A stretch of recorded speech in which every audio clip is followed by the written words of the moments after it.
ஏழுமலையான தரிசனம் பண்ணுறதுக்காக நாங்கள் திருப்பதிக்கு போனோம். திருப்பதியில் எங்கே பார்த்தாலும் கூட்டம் தான். திருப்பதி வெங்கடாச்சலபதியை பணக்கார கடவுள்னு சொல்கிறாங்க. ஆனால் அவரே தன்னோட கல்யாணத்துக்காக குபேரர்கிட்ட கடன் வாங்கிட்டு அந்த கடனுக்கு வட்டி கொடுத்துட்டே இருந்திருக்காரு. குபேரர்கிட்ட வாங்கின கடனை வெங்கடாச்சலபதி அடைச்சிட்டாரா அப்படிங்கிற உண்மை கதையை இந்த பதிவில் நம்ம பார்க்கலாம். இதுவரை இந்த சேனலை சப்ஸ்கிரைப் பண்ணலன்னா மறக்காமல் சப்ஸ்கிரைப் பண்ணிடுங்க. உலகிலேயே அதிக வருமானம் வர்ற கோவில் மட்டும் இல்லாமல் அதிகமான பக்தர்கள் வருடம் முழுவதும் வந்து செல்கிற ஒரே கோவில் திருமலை திருப்பதி ஏழுமலையான் கோவில். இந்தியாவிலேயே அதிக சொத்து மதிப்பு கொண்ட கோவிலும் திருப்பதி கோவில் தான். திருமலையில் கோடி கோடியாக வருமானம் வந்த போதும் தனது திருமணத்திற்காக குபேரனிடம் வாங்கிய கடனை திருப்பி செலுத்த முடியாமல் ஏழுமலையான் இருந்து வருவதாக புராண கதைகள் சொல்கின்றன. இது உண்மைதானா? குபேரனிடம் வாங்கிய கடனை ஏழுமலையானால் இதுவரை அடைக்க முடியவில்லையா என்ற ஆச்சரியம் அனைவருக்குமே வருது. திருமலை திருப்பதியில் கோவில் கொண்டுள்ள சீனிவாச பெருமாள் பத்மாவதி தாயாரை திருமணம் செய்வதற்காக குபேரனிடம் கடன் வாங்கியதாக புராண கதைகள் சொல்கின்றன. அந்த கடனை திரும்ப அடைப்பதற்காக தற்போது வரை குபேரனுக்கு வட்டியை மட்டுமே கட்டி கொண்டிருப்பதாக ஒரு கருத்து நிலவுகிறது. உலகிலேயே அதிக உண்டியல் காணிக்கை வருமானம் பெறும் கோவில் திருமலை திருப்பதி ஏழுமலையான் கோவில்தான். இவ்வளவு வருமானம் வந்தும் இதுவரை ஏழுமலையான் குபேரனிடம் பெற்ற கடனை அடைக்கவில்லையா? இன்னும் அவர் எவ்வளவுதான் கடன் கொடுக்க வேண்டும்?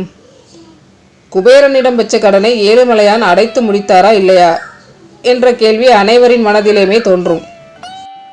ஆகாசராஜனின் மகளாக அவதரித்த பத்மாவதியை மனம் முடிக்க பூலோகத்தில் சீனிவாசனாக அவதாரம் எடுத்து வந்தார் மகாவிஷ்ணு. வகுலாதேவியின் ஆசிரமத்தில் தங்கியிருந்த சீனிவாச பெருமாள் ஆகாசராஜனின் மகளான பத்மாவதியை மனம் முடிக்க குபேரனிடம் 1000 வராகன் பொன்னை கடனாக வாங்கினார். குபேரனிடம் இருந்து தான் கடன் வாங்கியதற்கு பெருமாளே தனது கைப்பட தங்க பட்டய தகடில் எழுதி கொடுத்துள்ளார். கடனை எப்போது திருப்பி தருவீர்கள் என குபேரன் பெருமாளிடம் கேட்டுள்ளார். அதற்கு தான் பெற்ற கடனை கலியுகத்தில் தனது பக்தர்கள் காணிக்கையாக செலுத்தி அடைப்பார்கள், அதுவரை தவறாமல் வட்டியை செலுத்தி வருவதாக பெருமாள் வாக்கு கொடுத்துள்ளார். அதோடு தான் வாங்கின கடனை தனது பக்தர்கள் வட்டியுடன் அடைத்து முடிக்கிற வர தான் திருமலையிலேயே தங்கி இருப்பதாகவும் ஏழுமலையான் வாக்குறுதி அளித்துள்ளதாக புராணங்கள் சொல்கின்றன. இது புராணங்களில் சொல்லப்பட்டுள்ள கதை மட்டுமல்ல, உண்மையிலேயே நடந்த சம்பவமும் கூடதான். இதற்கு ஆதாரமாக பெருமாள் குபேரனுக்கு எழுதி கொடுத்த தங்க பட்டயம் இன்றளவும் திருமலை திருப்பதி தேவஸ்தானத்தினால் பாதுகாக்கப்பட்டு வருகிறது. சில காலங்களுக்கு முன்வரை இந்த பட்டயம் பக்தர்களின் தரிசனத்திற்காக வைக்கப்பட்டிருந்ததாகவும் பிறகு அது தனி இடத்திற்கு மாற்றி வைக்கப்பட்டதாகவும் சொல்லப்படுகிறது. சரி, குபேரனிடம் வாங்கிய கடனை பெருமாள் அடைத்து விட்டாரா இல்லையா என கேட்டால் அந்த கடன் எப்போதோ அடைந்து முடிந்து விட்டது. ஆனால் குபேரனுக்கு பெருமாள் அளித்த வாக்கின்படி தனது கடன் அடைந்து முடிந்துவிட்டால் பெருமாள் திருமலையை விட்டு புறப்பட்டு வைகுண்டம் சென்று விடுவார். இதனால் பெருமாள் எழுதி கொடுத்த பட்டயத்தை தனியாக எடுத்து வைத்துவிட்டு தற்போது வரை குபேரனிடம் பெற்ற கடன் அடையாமல் இருந்து வருவதாக வழக்கம் கடைபிடிக்கப்பட்டு வருகிறது. தன்னிடம் பெருமாள் பெற்ற கடன் விரைவில் அடைய வேண்டும் என்பதற்காக குபேரனும் திருமலையில் செல்வத்தை வாரி வாரி வழங்கி வருகிறார்.